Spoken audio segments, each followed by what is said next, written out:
কেন করলা এটা তুমি? কেন করলা? আর একটু সময় দিতা আমায়, আরেকবার বুঝতে দিতা।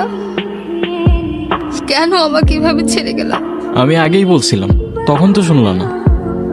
আমি ঠিকই জানতাম তুমি কাঁদবা, কিন্তু তখন বুঝলাম না। প্রথম প্রথম সবকিছু কত সুন্দর থাকে, তাই না? তারপর চেঞ্জ হইতে থাকে, ইন্টারেস্ট, বিহেভিয়ার আর সাথে ইমোশনস। আমরা এখানে 1 ঘন্টা ধরে বসে আছি আর তুমি ফোনই চালাও। তো কি হয়েছে? এইটা আবার কেমন? আমি বসে আছি আর তুমি ফোন চালাচ্ছ। তোমাকে তো কেউ মানা করে নাই, তুমিও চালাও। ফোন চালাইলে তো আমি বাসায় বসেই চালাইতে পারতাম, তোমার সাথে এসে কেন বসে আছি? দেখি, এখন খালি আমাদের ডিসকাশন হবে, কোনো ফোন না। আজও ফোনটা কেন নিলা? ফোনটা দাও। দিচ্ছি তো, দাঁড়াও। আজও ফোনটা কেন নিবা? এটা কেমন অভ্যাস? মানুষের প্রাইভেসি বলতে কিছুই নাই। দিচ্ছি তো, দাঁড়াও। নাও। এত রিয়াক্ট করলা কেন বুঝলাম না। রিয়েক্ট করার মতো কাজ করছো, তাই করছি। তোমার বিহেভিয়ার গুলো না দিন দিন চেঞ্জ হয়ে যাইতেছে। আমি আগের মতোই আছি, মেবি তোমার আর আমাকে ভালো লাগে না। তোমার এক্সপেকটেশন দিন দিন বেড়ে যাচ্ছে। কার সাথে কথা বলতেছিলাম? কেন এখন ডাউটও করতেছো? মন, I didn't doubt, just ask করতেছিলাম। ফোন চেক করো নাও। লাগবে না, কেন এখন চেক করবে না কেন? Because I trust you.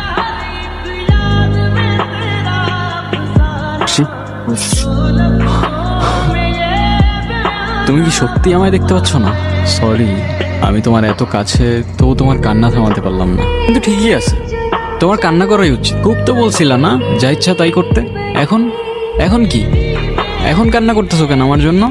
ঠিকই হয়েছে, একদম ঠিক হয়েছে। আচ্ছা থাক, আর কান্না করো না, আজকের জন্য এটুকুই থাক। আচ্ছা শোনো না, নির্জন কি বাসায় আসছে? না, ওর তো আসার সময় হয়ে গেছে, আসলো না কেন বলো তো? ও তো চলে গেছে অনেক দূরে। জানি না কি এত অভিমান ছিল ওর। তুমি ওর ঘরে গিয়ে দেখো না ও আসছে কিনা।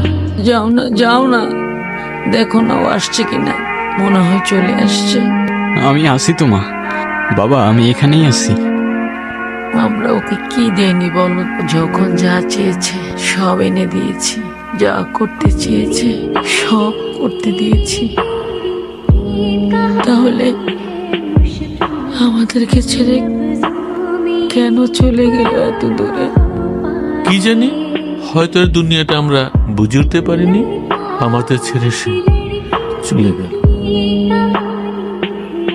নির্জনের ব্যাপারে মাত্রই জানলাম আমি, শুনে খুব খারাপ লাগলো। I feel sad for you. এই, এটা ওই ছেলেটা না? ব্লক দিয়ে দাও, তোমার মনে আছে? ওর জন্যই তো আবার আমাদের ঝামেলা শুরু হয়েছিল। আরশি, হ্যাঁ বলো।